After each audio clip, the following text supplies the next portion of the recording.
Imagine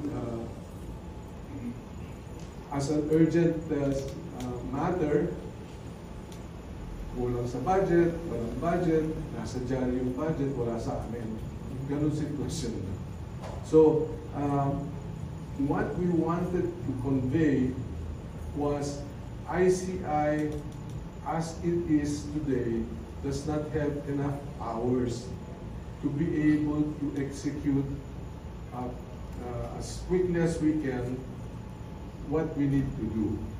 And that's why I am appealing to members of Congress, both the House and the Senate, ipasa nyo na yung IPC, or Independent People's Commission at the Senate level, and the ICAIC, which is at the lower house version.